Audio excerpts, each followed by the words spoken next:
You ask Tiger to solve.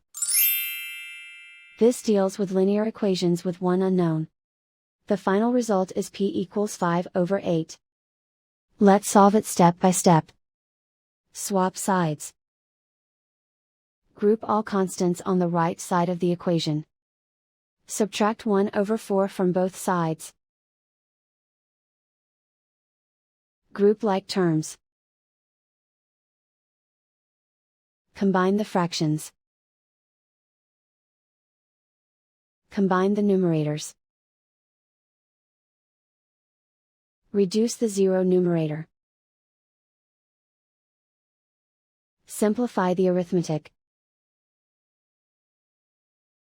Find the lowest common denominator.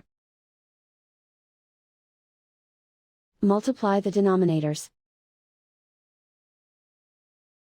Multiply the numerators. Combine the fractions. Combine the numerators. And so the final result is p equals 5/8.